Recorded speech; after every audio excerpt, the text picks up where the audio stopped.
What a wonderful world. Hi, guys, and welcome back to Real. I feel like it's been so long since I recorded. Literally, we missed 1 week because I was in Lisbon and I had the best time. I was in Lisbon and then I went to Barcelona, but I missed you guys. I am going to be continuing on with like the voice memo stuff today because there was so many good voicemail questions that I wanted to answer and I didn't get through all of them last time.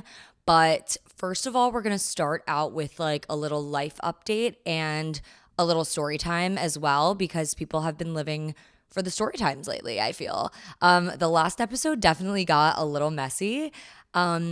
Speaking of, I have an update on that situation. I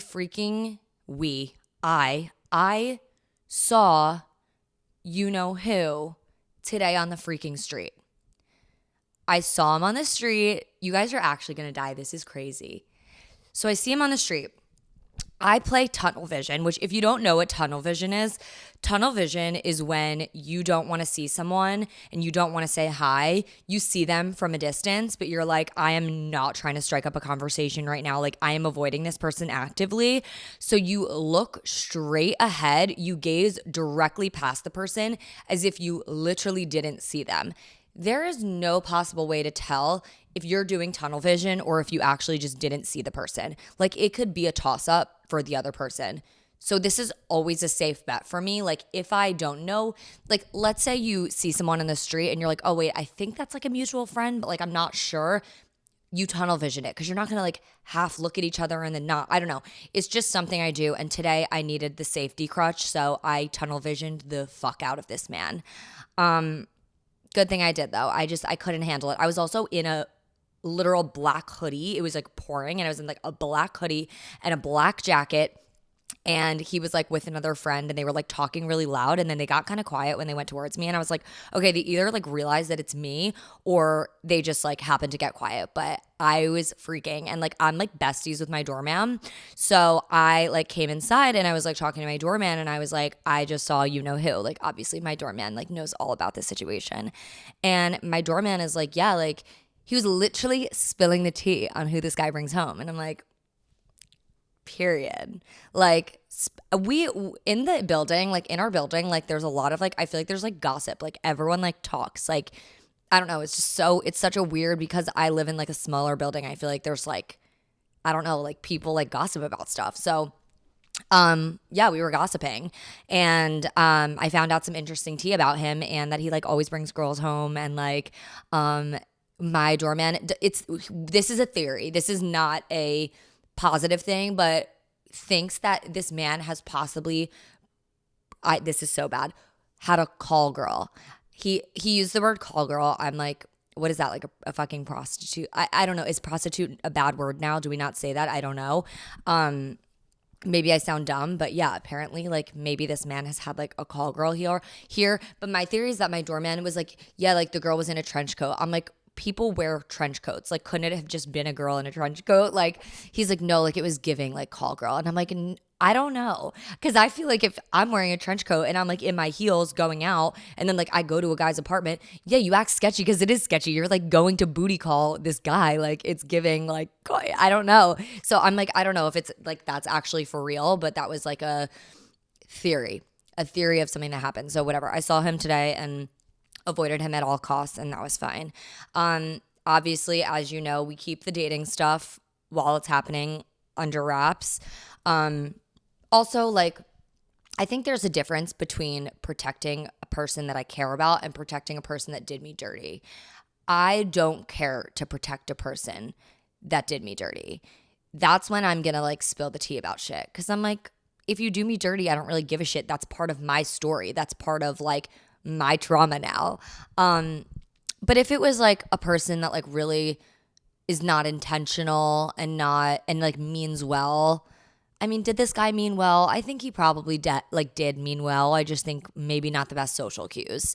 But with other guys, like most of these men like really do like mean well. And like I hate being a like man hater. Like I don't ever want to come off like I'm being like that, because I'm not. It's just some people make it really easy.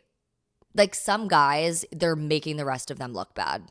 And it's just, when you live in New York City, you have those experiences. Like the amount of just weird interactions I've had with men and just like people that have just like said weird things or done weird things, like a couple dates in, like, I don't know. I just feel like they make it kind of easy for us girls. So when us girls come online and we like look crazy, which do I agree with airing your shit out online? No, I think there's a line. And I have my line.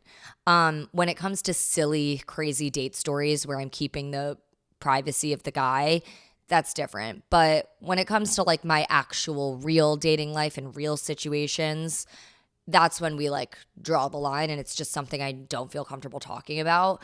So yeah, I hint to you guys things about like a sneaky link here and there and like whatever. But when it comes to actual like serious stuff, I just feel like that's where I draw the line. I've seen people get burned by stuff, and like, I don't know. I just think there's like a time and place for it. Anyways, I'm rambling. I wanted to get into a little story today. I don't know if this episode is going to be a full hour. It might be shorter than that, but I am completely switching gears. Oh, wait, also, before we switch gears, sorry, ADD, which is literally the topic of our episode today, which is crazy. I do want to quickly just touch on Lisbon because I feel like people want updates of like how it was and stuff. It was so much fun. I went with my sister. We stayed at the Four Seasons, and they like I told you guys about this, but we like worked with them, and such an incredible experience. Literally like sickest freaking hotel ever. If you go there and you like are doing something like you're ready to ball out, like go there. It's sick. Went to incredible dinners. The going out scene there is so much fun. I had like no idea, but it's such a I mean, really just didn't know what to expect, but it's such a lively, fun city, and had so much fun. Went back to Barcelona, had dinner one of the nights with Chloe and her boyfriend. And then the other night I was leaving really early the next morning, so we kind of just chilled. But yeah, Lisbon, I shared like my itinerary on my TikTok. Like I shared like 3 days in Lisbon, like everything I did, some things that I ate, some of the like the activities. And so if you guys are like going there soon or are curious, it's on my TikTok. Also, have to tell a quick story. I fell onto the street. Guys, this is the most Carly thing ever. Most Carly thing ever. So we already know, like if you know me, you know, I am so clumsy. Like I can't stand on my own 2 feet, which is bizarre because I was a gymnast my whole life. But even being a gymnast, like you put me on ice skates or roller skates, I would fall on my head. I couldn't do it. So it's a weird combination. I don't know if anyone else is like that. You would think I'd be more coordinated. I'm not. I think it's like an anxiety thing too. Like I get so nervous that I'm gonna hurt myself. You would think I'd be that way in gymnastics too. I don't know. It's like a mental block thing. I like can't ride a bike. Like it's a whole thing. I know. We'll unpack that at a different date. But we decided, well, Chloe's friends decided we wanted to do a Segway tour. Really, really cool. Highly recommend, honestly. However, so I get on the Segway. I'm like learning how to like do it. And at first, like it's smooth sailing. It's like actually very easy to like navigate, and it's super fun. Like it is super fun. Here's the thing though. The streets of Lisbon, first of all, Lisbon is literally San Francisco. There's a San Francisco bridge in Lisbon, like a literal bridge that looks like San Francisco bridge. And the hills are insane. So yes, segwaying is the best way to like see all of the streets in the city of Lisbon like as quick as possible. Like you could do it in like a half a day. Like it's great. You do it in like a couple hours. But it is definitely not the safest activity. And I'm like, again, like I'm like a little anxiety. Like I get paranoid about things. Like I'm like, this isn't safe. We can't do it. Like I'm very like that, especially in a foreign country. Like I just feel like if something bad happens, you're in a foreign country. Like I don't want to hurt myself. I like my life and I want to live. So, you know, I err on the side of caution, and I think that's okay. I don't take so many crazy risks.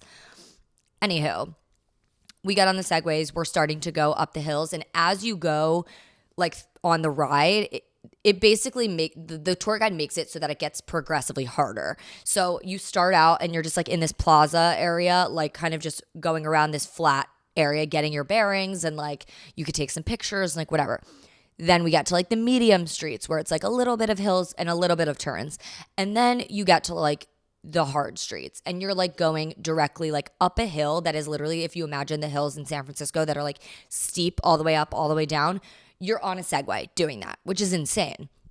So obviously terrifying, especially going up is scary. Going down is 10 times scarier because you're literally like you feel like you're going to face plant. It's like crazy. So I'm doing fine. Like I'm doing good.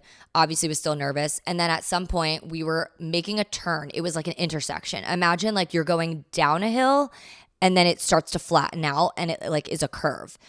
We're going down the hill and we're about to turn. We're looking both ways. A motorcyclist comes out of nowhere. Chloe is directly in front of me, my sister. And the motorcyclist literally does not stop. It's like a line of clearly like touristy like girls on Segways. Like be careful. Like come on. This guy is going full speed ahead on this Segway. On this motorcycle. Almost hits my sister. So my sister veers, bumps into me, and my Segway tips over into the middle of the intersection. I fall off the Segway. Literally, I basically face plant in the middle of an intersection in the middle of Lisbon. People all over from like all different parts of the street are like, oh my God, is she okay? Are you okay? Like I literally was traumatized. I just laid there. I just literally like I couldn't get up fast. Like I was just like, I just need to lay here for a minute. Like I just need a fucking minute. So I just laid there in the street. Like I think people thought I was dead, honestly. And that's not like I feel you. Like I would probably think so too. And like knowing me, like the other girls, like we were all like laughing. Like we were laughing because like I was fine. Like, and it was also like I laugh. Like it's a trauma response. Like I literally laugh. So I was like laughing. Like I was like, holy shit. The tour guide's like, oh my God, are you hurt? Are you hurt? Like everyone's like freaking out. And I'm like, no, like I'm literally fine. Like this whole thing happened, I swear, in slow motion. Like you could see me tipping. In my head, like I don't know if you guys have ever experienced something like that. You literally it's like I stepped out of my body and I was like watching it all happen. Like I was falling over onto the street in slow motion. Insane. So anyways, I get up, I get back on. The tour guide's like concerned for my life. And I'm like, no, like I'm good. Like I'm literally fine. She's literally fine. And we continue the Segway tour and like it was all good. But like we were cracking up. And like literally it turned into being like the funniest part of my trip for sure. And there were some funny parts of my trip. One other highlight, that was literally a highlight, lol. One other highlight I will say, we went out to this bar in Lisbon after dinner one night. In Lisbon, duh. And it was like a glorified frat party, but like in the best way. Like it was people of all ages. There were like adults in their like 40s and 50s partying and being drunk and like dancing. Everyone was dancing. The music was so good. And I'm laughing because this DJ was on something. This DJ was on crack. Like I'm not kidding. He puts his back up against the wall and literally his eyes are like crossed. He's playing sick fucking music though. Like I'm like, I don't know how he's doing this right now. I guess there was preset music. The music absolutely slayed. But this man is going cross-eyed. He cannot see shit. And he's fading into the wall. Literally his back is going against the wall and he's just sliding down the wall. Like it was the wackest shit I've ever seen. And then one second he would be fine and he'd be like bouncing his head and being like whatever. And the next second the music was playing, everyone's partying. He's literally standing in the DJ booth like a statue that looked like he is about to die. He looked like dead, like standing up dead, like zombie land, apocalypse vibes. Now getting into the topic of the day. Today I'm going to be talking about ADHD, being undiagnosed with ADHD, getting a diagnosis, going on medication, and how medication altered my life for the worse. So let's set the scene here. When I was a sophomore in college, that's when I first went to a psychiatrist and I first was going on anxiety medicine. Also, little side note, we're drinking an Aperol Spritz right now because it is a Saturday night and I am sitting on my couch talking to you guys and there's nowhere in the world I would rather be. So Cheers. Ooh, I made this good. A little strong. Anyways, when I was a sophomore in college, I not only decided to go on anxiety medicine finally, but while I was like getting screened for like what medicine I should go on and my type of anxiety, they were also screening me for symptoms of just in general. And I got diagnosed with ADHD. It was pretty obvious. Why did we not catch this in school when I was younger? I have no idea. I mean, I was always chatty in class. I couldn't do my math homework really well, and I had reading comprehension problems. However, none of those things, I guess, were like a red flag to people. I don't know. My sister also struggled, and like I've talked about this in previous episodes, with anxiety pretty bad. And I think because she's the younger child, she got a lot of that attention. And so in those like formative years when I probably could have used help, she was getting all the like attention and help, and I wasn't getting that. So I was always the independent one.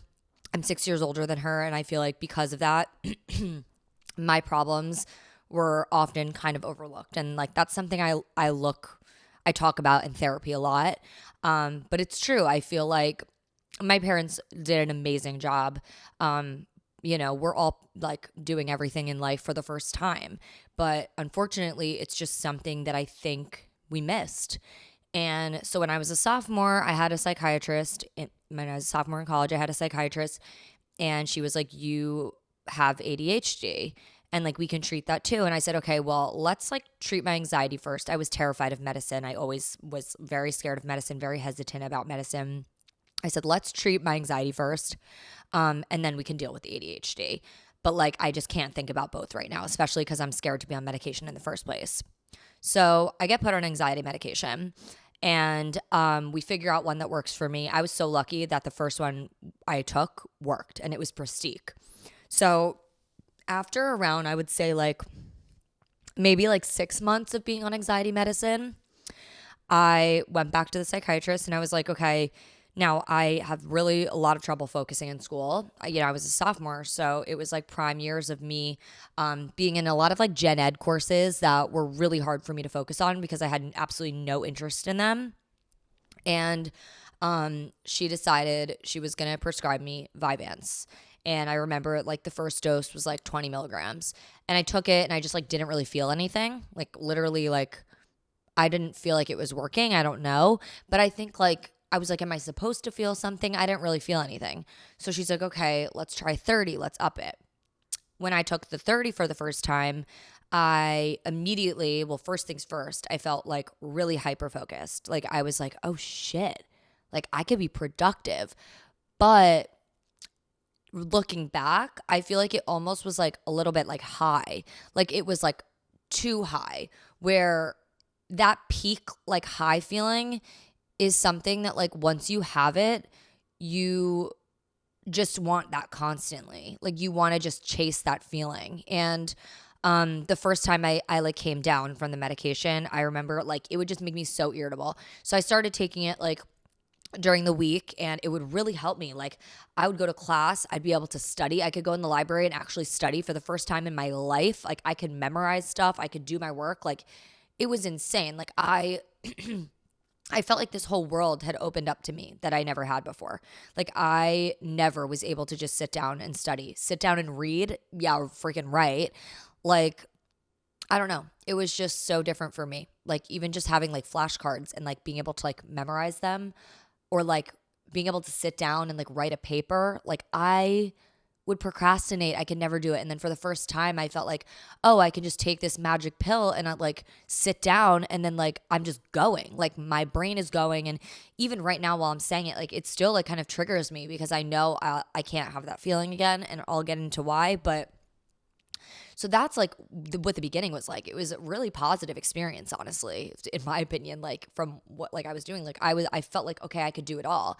The downside obviously was like my mood got really affected. Like at the end of the day when I was coming down, I would be in the worst mood. Like, and I'm a very happy, bubbly, chill person, and it would make me feel really irritable and like not good. And like I would feel like I have a headache and I don't want to talk to anyone, and like I feel like I just used all of my brain power and all of my physical power, and I'm burnt. Like, I just felt burnt. So that was a really terrible feeling, and I talked to my psychiatrist about it, and I don't know. We kind of just worked through it, and then we went on another medication. Like, we switched because I guess that those feelings were not good. She didn't want me to feel that way, and like, I guess on other medications you maybe like the come down is a little better. I don't know. We tried like a Vikio, I remember, or maybe we even tried like Aderall, like just regular straight up Aderall, like the XR, and that, like, I don't even remember, but I had tried like so many different medications, but like somewhere along the lines, first of all, I noticed weight loss, which was for the first time, like I was like, oh shit, like I could like control like my weight. Like, I can literally just not eat or not be hungry or not think about food. And I had binge eating problems in the past. So there was almost like a little bit of a positive portion where I wasn't fixated on food all the time. But also, I think that was something that like I needed to heal on my own. Like, because now I'm healed from it and I'm not on medication, you know? Like, but I do think once you have binge eating problems, like, I think for the rest of your life, it's like a work in progress. Like, I still feel like sometimes I get triggered or I overeat a little, or I don't know. I still feel like I struggle with it. I don't know if I'll ever be perfect, to be honest. But those feelings, like those thoughts about food and stuff, just like they went away, or not totally, but they really like subsided. But on top of that, like I remember sophomore year, my spring break was coming up. And I was like, oh, like I'm going to be like in a bikini, and like I'm going to PV, and like there's going to be guys. And I just remember I was like, okay, well, I could just like take my Adderall like every day, because I was just taking it like some days, and I was like, oh, I'll just like take it more. That was when I started to like use it in a like toxic way, because then like and then it like from there, it went from me using it just for my schoolwork into like I stopped using it for schoolwork and I was only using it for personal stuff. So, for example, like I'd be taking it every day because I wanted to be thin. On top of that, I was building my like website and running a blog, and like, you know, I wanted to be an influencer, which was really not like a big thing back then, but I just like had this blog, and it would help me to like focus on writing blog posts and building website stuff and like making business plans. And did I learn a lot during that period of time? Yeah. I was on fucking Adderall. And I felt like, I don't know, like I could build websites faster. Like I was doing like, I was starting to do client work, and I don't know, everything I could do was just like better. And I felt like, oh, I'll be successful faster. Because think about it from like, I'm a perfectionist. I always have been, and I've always been an overachiever. And so all of a sudden, mix like overachiever with like a person that has ADHD. It's like you're an overachiever and a perfectionist, but you can't focus and you procrastinate a lot. I don't know, like I felt like for the first time, like with the Adderall, I could control how my feelings were towards like my work. Like I could like actually make myself do something and be productive, when before I felt like I didn't have a lot of control over like when I was going to be productive, when I would have a spur of energy, when I would feel motivated. Like I don't know, I just like never, or like when my focus was going to be better or when it was going to be worse. It gave me like that feeling of control. But yeah, I was using it for a lot of personal stuff, and I think that's when it started to like veer into like toxic. So I go to PV. I feel great because I'm feeling thin and whatever. I don't bring it with me. I like wouldn't bring it with me on trips, like family trips or anything like that. But then again, slowly, like more months went by, and just I look back and I'm like slowly, it just got more and more toxic, like my relationship with it. And also I was like, I don't know. I remember when my relationship with it started to get toxic, might have been, I want to say it may, or no, I don't think it was yet, but I remember going into my junior year, I was still using it. And I remember I was going abroad, and abroad, like you had to bring it with you. Well, I could bring like a certain amount of medicine with me, and then I would run out of it. So I just remember like feeling so helpless when I ran out of it, and I relied on my medicine again to be thin. So my junior year, what fueled my eating disorder and my eating disorder issues, the reason why I'm not going to say my weight because that was triggering, but I got down to like a weight that was like, I was too thin. Like people were like, you're too thin. I got down to a weight that was like not good. Like I didn't look like myself and I didn't feel like myself. And it was because of the Adderall, because I was abusing it. Like I was using it too much to the point where I could never eat because I was not taking breaks. Like I was just like using it, or I would take it too late in the day and then I'd be up all night on fucking Pinterest. I'm like, why are you on Pinterest, babe? Like go to sleep. Like there's no reason for this. But I was just so addicted to the feeling of productivity and to that high that I got off of it that I just couldn't stop. And I just feel like my roommates also abroad didn't know me that well. They were like not random, but they were friends of friends. So they hadn't lived with me before. They didn't know my tendencies. They definitely could see I had like some eating problems because I would like take a few bites of all my food because I wasn't hungry because I was on Adderall. Later in the like abroad experience, I started healing. Why did I start healing? I ran out of medicine. And I couldn't get more because you can't get it there. And my mom tried to ship it to me one time and they took it away. It was gone. I didn't have it anymore. And I started eating again. Like I started like having an appetite all the time, and like I couldn't really control myself around food. My binge problems basically came back, my overeating problems, I would say. Because I don't know really like what I would classify as like overeating versus like a binge. Like I don't know if I could really do that. But I always my whole life since I was in high school was a secret eater.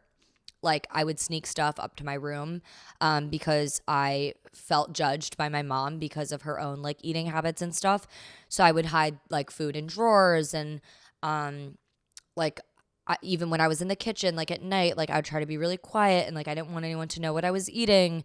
So those habits like carried over to abroad. When I stopped the Adderall, I would sneak into the kitchen at night and like be eating or like eating other people's food and then like lying about it. Like I felt like the whole Adderall experience and coming off Adderall and like all of like all encompassing all of it made me like a completely different person. Like I'm a very transparent person. I'm an honest person. I play by the rules, and it made me do things that were like almost morally not right. Like it made me do things that were really out of character for me. And it's almost like I couldn't control it. And it's still like to this day, like me talking about this, like I'm not gonna lie, like I'm really scared. It's a really sensitive subject for me. This is like the hardest thing I've ever gone through in my entire life. And I really can't like even explain to you guys like how much pain I was in that time. And maybe that's why I'm having a drink right now. I've never drank on this podcast. And it's really hard for me to talk about this. It's really hard. Like I really like it was a really traumatic experience. I still carry a lot of it with me. I carry a lot of guilt with me, and I work through that in therapy. Sorry, I'm rambling, but yeah, I just want everyone to know that like it's not the most comfortable thing for me to talk about, and it's something that there was a lot of shame that came with what I was going through. I was very ashamed of I felt like an addict, and I think there's a lot of shame that comes with that. So I don't know. It was very traumatic. So the year goes on. I'm still abroad. I'm still in Italy, and I gain a lot. I like gain a like significant amount of weight, but to the point where like I looked good. Like I just like filled out more, and I was eating again, and I was like more social because like, you know, it makes you antisocial. I just like was feeling a lot better. And I remember I told my parents, like, I want to leave abroad like a few days early. Like I have to get out of here. I have to come home. And my parents were like, oh, that's like valid. Like you've been living in Florence for like the past 4 months. Like you're probably like just homesick, and like that's fine. Like let's book you an earlier flight. I wanted to book an earlier flight home because I wanted my fucking Adderall. I couldn't stand that I was like this anymore. I wanted to feel that feeling again. And I remember that being my motivation for like wanting to come home.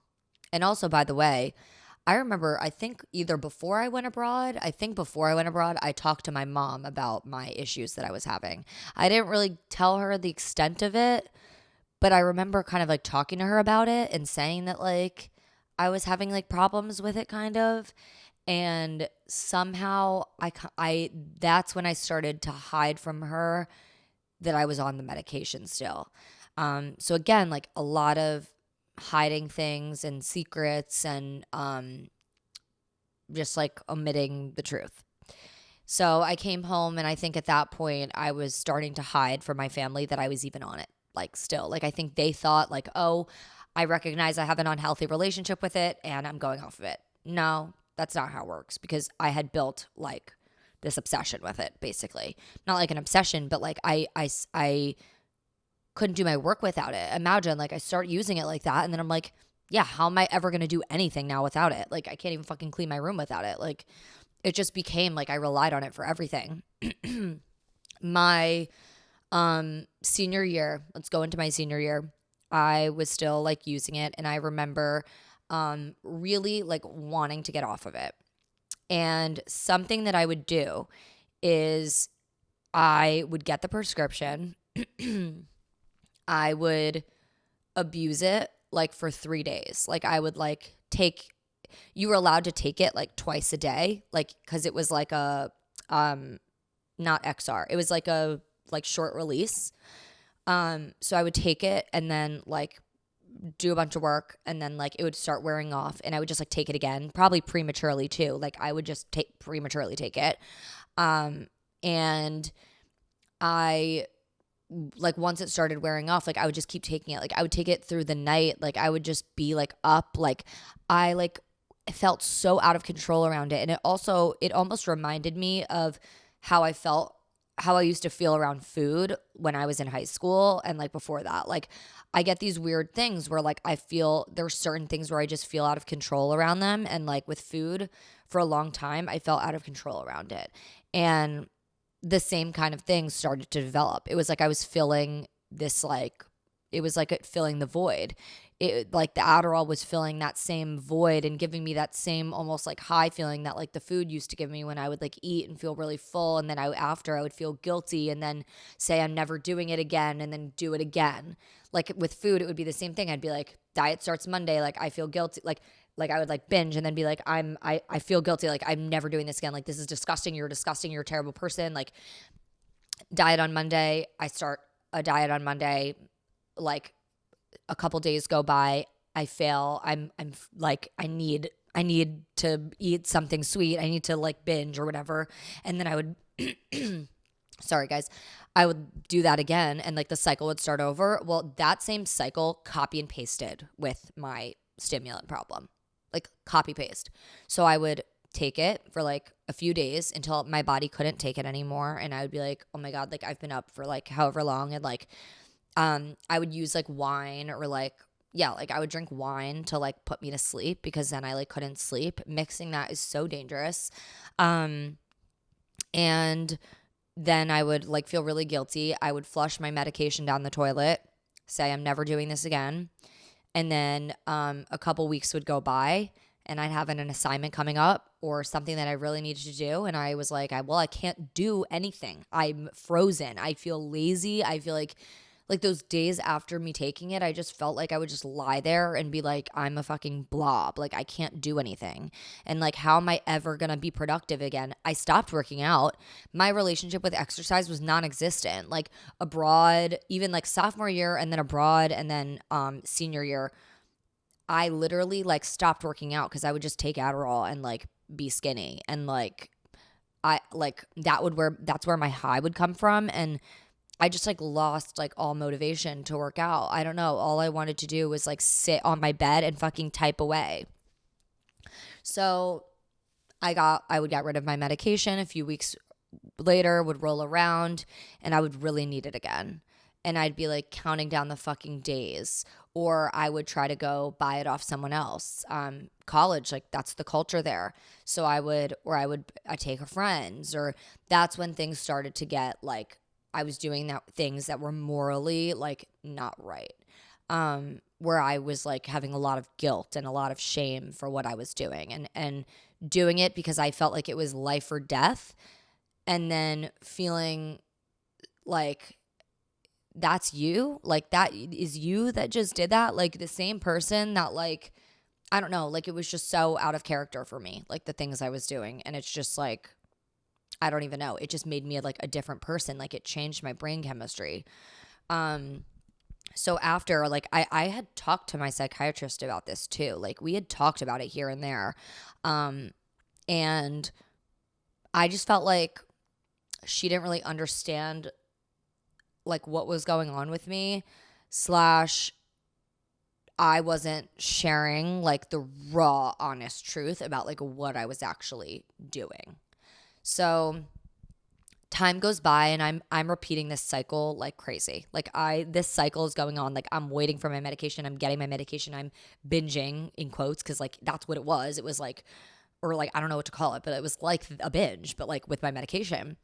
And I would take it, and then the same thing would happen. Also, sorry, I'm like very phlegmy right now. I don't know why. I graduate college. I am in a bad place because slowly I'm getting all this weight back, because every single month, for most of the month, I'm eating again, and I'm not taking the Aderall. It was only like the 3 days out of the month that I was taking the Aderall. So as you can imagine, I gained a lot of the weight back, and basically I just felt like a lazy blob. I was doing stuff, but it was really, really like hard. And I don't even know how I was like getting shit done, because I physically felt like I couldn't get anything done. When I graduated and when I moved into the city more, honestly too, I feel like the pandemic, which this is like such a weird thing. So I moved into the city and I was still taking the medication. I remember going to some sketchy ass psychiatrist in the city because I had left my old psychiatrist, or my old psychiatrist had left the practice. And that was when my parents knew that I was having those issues. So I wanted to go to someone else that was not associated with my family, so that they wouldn't know that I was still using it. So I go to this new psychiatrist that was sketchy. I just like found it online. I wanted to just go to someone that was going to like prescribe me the medicine. I went to them and I repeated that same cycle. Like this cycle would just continue. And at the same time, though, it was a little bit easier for me to heal because I was starting my own business. I was doing like social media management and web design, and I've talked about this before. But because I was doing things that I actually enjoyed doing, it was a little bit easier for me, even though I really still wanted to like use it. And a lot of the time, like I would wait until the end of the month to like really use it, or like get things done that I really needed to get done, like build a website for a client. Like I would schedule it around like when I would have it, because that was the only time that I could focus on doing that stuff. And still to this day, like I really like don't think I could sit still and build a website. And like that's kind of honestly part of the reason why I like stopped my business, because like and that's also part of the reason why I never got a corporate job, because I physically, if I was in a corporate job, I would just be abusing Adderall.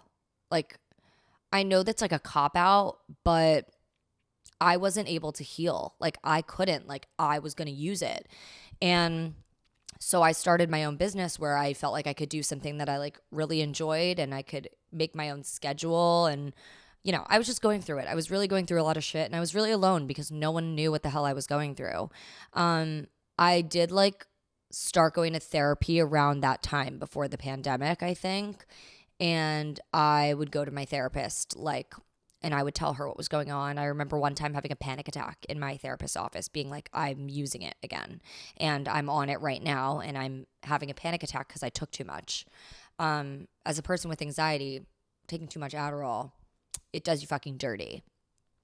So, and then being at home too, there's another aspect of this where when I was at home, I would be taking it, and then I would sneak downstairs and be like chugging like bottles of wine to get myself to go to sleep, and then hiding the bottles of wine in my closet because I didn't want my parents to find it and be like, why the fuck is she drinking so much wine? And it was because I couldn't go to sleep without it. Also, I'm just saying again, like this is my like, I'm airing out my biggest trauma on the internet right now, and it's like very scary.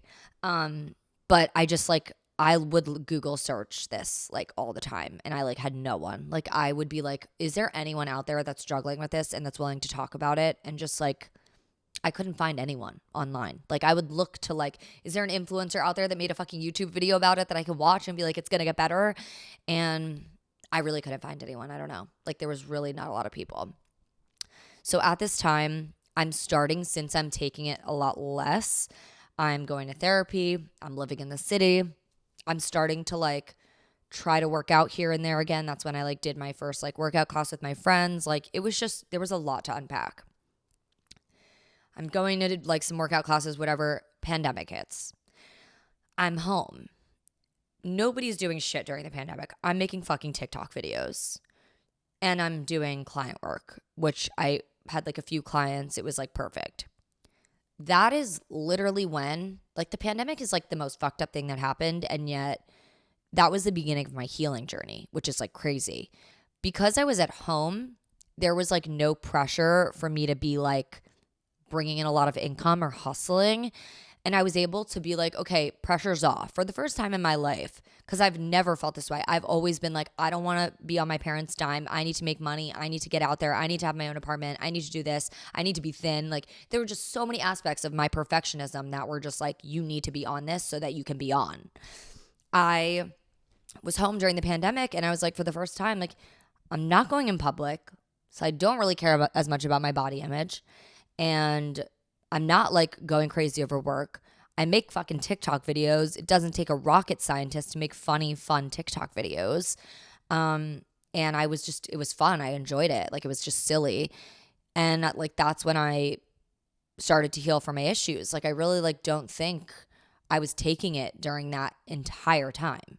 Like I was home for however many months, and I just don't think I took it during that whole time, because I was like, I don't need to. I'm like, this is the first time I was like, and I was really set on healing as well. I started working out again. I was the first time where I was like, okay, let's get a regimen. Like, let's like fall in love with movement again. I started like working out again. I got like a little more fit, and then I went back to the city. And I think that was like the first time when I started like living life like without it. And don't get me wrong, here and there I would still like get it. Like I could get it from a doctor. Like it's really not hard to get it. It's scary how not hard to get it is. You can have a couple appointments and then fucking get it. Especially because I really do have ADHD. That's the shitty part. It's like I really do have ADHD, and I really struggle. But unfortunately, I would abuse it, and I had no control around it.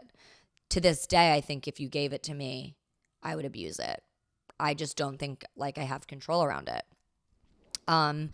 So slowly, like I would slip up. I would slip up. I slip up. I slip up. It happens. Like I feel like I've probably used it in the last 6 months, like one time. I slip up. But my life is no longer revolved around it.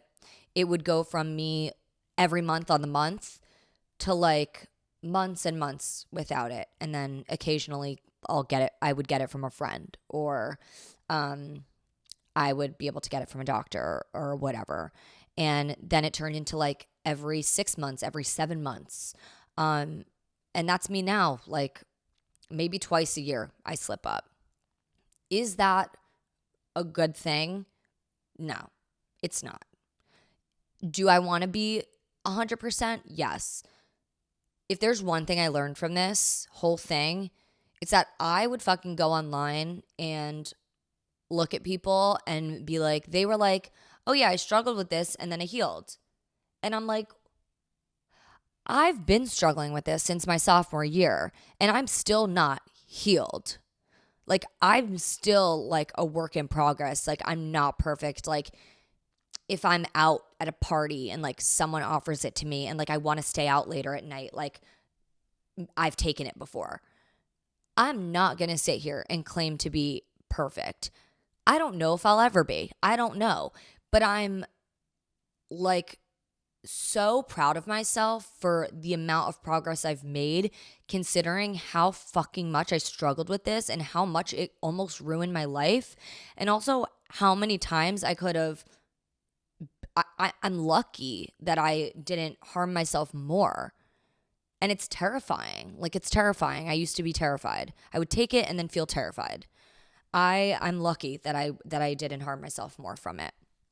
But I am not going to come on here and sit here and look at you guys in the face, in the camera in the face, and say that I never slip up, or that I never will slip up again, or that I don't think about it sometimes, or that I don't crave it sometimes, or want that high feeling again, because it wouldn't be true. It's not true. When you struggle with abusing a substance like that, I don't know if you ever will never struggle again from it. And that's just, for me, that's reality. And I know there's this whole thing about like the 12 steps. And this is something I actually missed that I want to talk about really quick also. My like first or second year living in the city, this was another problem that I like really forgot to get into, and I should get into. I decided that I need to start seeing counseling for addiction. I would go to counseling, and then I was like, I wouldn't be addicted though, because I could go without it. So then people wouldn't classify me as addicted. I went to group therapy. Well, everyone in the group, and I did group therapy for a while on Zoom, everyone else in the group was sober from substances or went through like really, really like crazy shit.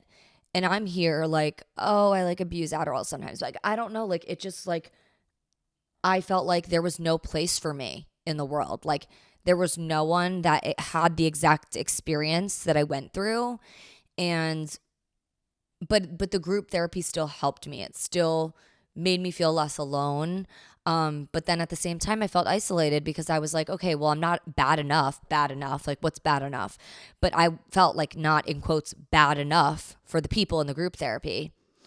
But then I wasn't good enough that I could just go to a regular therapist, because like they don't know about, like, a therapist that didn't know about like addiction or anything or substance use. So I don't know. I just felt like it was really hard to navigate the healing process, and it had to come really like you can go to whoever you want, you could talk to whoever you want, but it has to come from within. Like, you really have to want it. And I was really like, this happened to me with my eating issues, and it happened again when I was dealing with the Aderall. Like, I was sick of feeling like shit. Like, I was sick of ruining my own life. Was I doing it intentionally? No, it was like my mental trauma. Like, it was happening to me. But I don't know, from the beginning, I like pretty early on, I recognized like, this is not healthy what you're doing. And I felt like with my therapist, we always talked about this feeling of like, you're tapering on addiction, you're tapering on something worse, but you're not there yet. And so it was very hard because I was still in a really, really bad place, a place that I had never been in before. But it was like, I wasn't like in a place where I needed to like go to rehab, you know?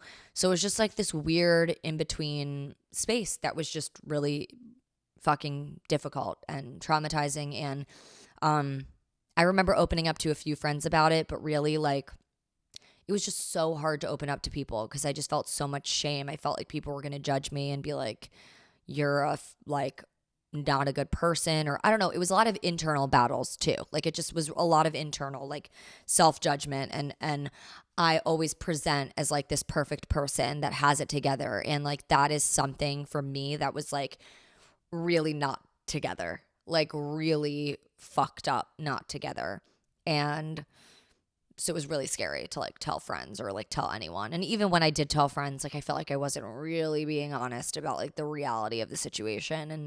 And so this is the first time I feel like really publicly I'm like telling my full story and my full like truth, which is, yeah, it's kind of crazy and scary. But I don't know. I'm just like hoping that like there's someone else out there that, I'm not hoping that someone's going through the same thing, but I'm hoping that if there is someone that's going through the same thing, I'm like that little glimmer of hope that like it's going to be okay and like you're going to be good. And also like I was judging myself harder than anyone else was judging me. I feel like if anything, my mom was just sad that like she didn't know more and couldn't be there for me more. I don't know. But that was like a lot of the bulk of my story. That's the therapy and telling people. It was like this gradual process. And there's something else I also want to say. People say like you don't go up until you hit rock bottom. Babe, I've had 100 rock bottoms with this. I have had so many rock bottoms. Every time I hit rock bottom, I said, please let this be the last rock bottom. Please, I can't take any more rock bottoms. And then there would be another fucking rock bottom a month later. Like, the amount of times I thought, this is it. And now we're going to be good after this one. Like, this is as bad as it's going to get. Like, this is it. Nope, still got worse after that. Or another thing would happen. So I don't want you to get discouraged if this is going on with you and you're feeling like I keep hitting rock bottom and like I'm just never getting better. You have to realize that there's not going to be one day where you turn a corner. I really don't believe that. I used to think that. I used to think like an event will happen and then I'll turn the corner. That's not how it went for me. It's like I'm still turning the corner. Like I'm still like, I don't know. I feel like it's more gradual and there's no one moment where you're getting better.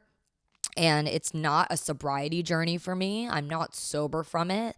Like I don't feel like that. I don't say I'm sober from it because I feel like it was the same thing with binge eating where like any type of restriction in my mind makes me want it more. So then it's like I like the chase of like getting it and then taking it, and then it didn't work for me. Like that structure just didn't work for me. And it's better when I'm actively choosing to not take it because I don't want the bad feelings.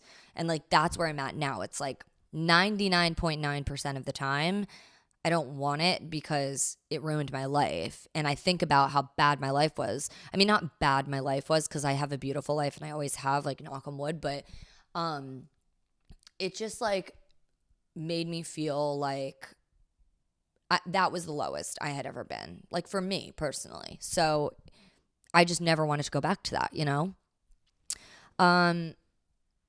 When I finally like turned that corner, let's say, and kind of felt like I was coming through it, that's when the productivity started to pick up again. But it took a very long time. It was not overnight. There was a lot of time where I really felt like I couldn't be productive. I couldn't work out as much. Like it took me a really long time. But once I started figuring out like workouts that I liked, and then I started feeling those endorphins from it, I started chasing the high from my workouts to replace the feeling of the high from my like Aderall use. So the reason why, like the number one reason why I love to work out now and why I do it is it's my drug. Because, and I know that sounds really weird, but that feeling of like the challenge and like that hard feeling, it's like you're getting it out of your system. Like I'm shaking out those cravings. I'm shaking it out. And I'm I'm mentally exhausting myself. I'm physically exhausting myself. Like I know that sounds weird, but it's the only way. Like I'm like just, that's the feeling I get. And then I stop and then I feel like this release and those endorphins and I feel good. And I feel like I just accomplished one thing in the morning. I can take on more things now throughout the day. Like I'm more motivated now. Even like little things like I would never make my bed before, kind of like things like that. Like I make my bed every day. It's just like one tiny baby thing that I can do where it's like I accomplished something. Because before when I was on my medication, when I was on the Aderall, like I felt like I couldn't accomplish anything unless I was taking it. So those little baby accomplishments and not overwhelming myself with like a million things that I needed to do throughout the day, just doing like a tiny baby little thing would help me. Like it was healing for me. And to this day, like with my apartment and cleaning it and doing things, like I can't do all of it. Like I just can't. I'm not the most organized person. I don't have it all together. I can't get all my work done all at once. But it's just like everything kind of in moderation. And I've learned that because of my focus issues, I have to do little tiny tasks instead of really big tasks because I get overwhelmed and scared and then I don't want to do them.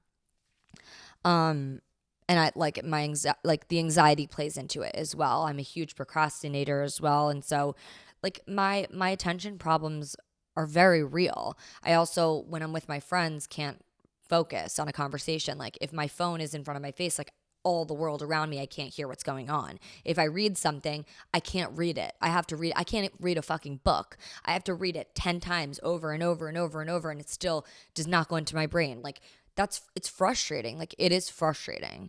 It's really hard and frustrating to feel like everyone else in the world like understands a certain thing and is like feeling productive and like feeling good. And like I feel like a dumbass. Like I feel like a fucking idiot. And it sucks. So those are my attention issues. But I realize that path for me that I went down before was not the solution. It was not the path. So things I do to help myself, as I said, like I work out, like my workouts like saved my life. I'm not being dramatic. Saved my life. Surrounding myself with positive influences, people that don't do, bad shit at parties. Like after my Aderall problem, it just it changed my brain chemistry. And I just can't be around bad influences. My friends are incredible influences and they're great people and they're tame. And I need that in my life. I don't really love to party. I don't really love to go out and do that stuff. And if I do, like good old fashioned drinking vibes.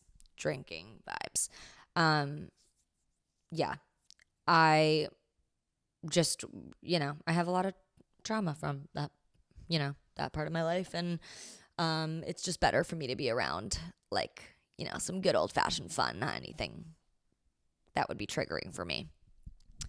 And also, as I said, just doing tiny things that make me feel like I accomplished something. So even if I don't fill up my whole dishwasher, doing a couple dishes and putting them away, putting one piece of clothing away instead of my whole apartment. I know it sounds dumb, but it's what I'm working with.